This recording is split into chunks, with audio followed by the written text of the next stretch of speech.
Baik teman-teman, di bagian yang pertama ini adalah seperti yang telah kita sampaikan di slide sebelumnya, start with a very small habit. Jadi kita mulai kebiasaan baru itu dengan kebiasaan yang sangat ringan untuk dikerjakan. Sehingga kita tidak mungkin tidak ada waktu untuk melakukannya, kita tidak mungkin tidak ada tenaga untuk melakukannya, dan kita tidak mungkin tidak ada kesempatan untuk mewujudkannya. Sehingga mulai dari yang paling ringan, tidak ada beban ketika melakukannya. Ya, sehingga tidak ada halangan untuk kita tidak melakukan kebiasaan yang telah kita mulai itu. Jadi mulai dari yang paling kecil.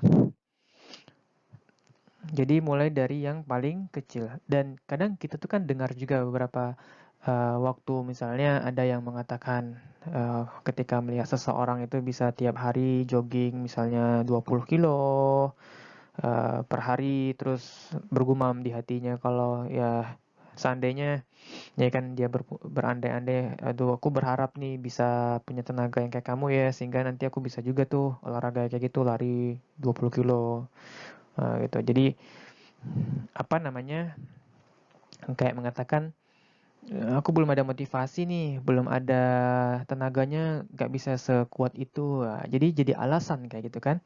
Nah, ada juga yang mengatakan, deh aku nih orangnya nggak serajin kamu ya. Aku tuh orangnya nggak yang punya motivasi yang kayak kamu gitu. Misalnya baca Quran, ngafal Quran tuh aku motivasinya tuh nggak terlalu kuat gitu misalnya kan. Nah, nih perkataan-perkataan yang kayak gini itu lumrah kita dengar, dan ini sesuatu yang kurang tepat gitu. Seseorang nggak mesti harus memulai olahraga dengan 20 kilo, dia bisa mulai dengan 50 meter atau 100 meter per hari. Orang juga nggak mesti kayak menghafal Quran misalnya satu lembar satu hari, atau misalnya bisa dihafal satu kata atau dua kata atau satu satu kalimat, satu baris misalnya. Kalau memang bisanya cuma demikian, jadi nggak nunggu punya motivasi dulu baru dimulai. Dan apa namanya, yang namanya apa namanya motivasi ya, motivasi atau kita atau willpower itu keinginan, tekad, itu kata beberapa riset menyebutkan bahwa ini tuh kayak sama seperti muscle gitu, otot kita itu loh. Jadi kalau kita asah terus, dia tuh makin kuat gitu. Otot itu kan kalau kita nge-gym itu kan ototnya makin kuat gitu. Sehingga ketika ngangkat beban yang berat, ya dia udah terbiasa, dia udah latihan dulu. Nah, kayak gitu. Jadi motivasi kita tuh kayak gitu. Kalau kita nggak biasakan untuk melakukan dulu, ya dia nggak akan berkembang dan dia akan tumbuh jadi sesuatu yang lebih kuat.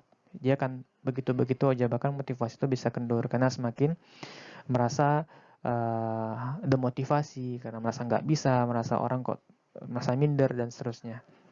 Jadi mulai dengan sesuatu yang gampang untuk dilakukan. Dan juga motivasi itu sendiri sesuatu yang sifatnya bukan apa namanya kayak konstan gitu kan. Ini kalau ada misalnya grafik kayak gitu, motivasi itu kan sifatnya kayak gini, artinya dia bisa naik turun ya kan, bisa naik turun, kadang dia naik, kadang dia turun. Nah, apa jangan tunggu pas lagi naik terus kita ngelakuin, pas kita naik turun, pas lagi di bawah nggak ngelakuin. Maka jangan seperti ini gitu. Jadi coba untuk melakukan sesuatu yang ringan sehingga kita bisa bikin grafiknya tuh konstan gitu ya. Artinya oke, kadang kita futur tapi setidaknya dia nggak jauh dari titik equilibriumnya gitu, equalnya. Kemudian yang kedua, teman-teman sekalian yang dirahmati Allah, adalah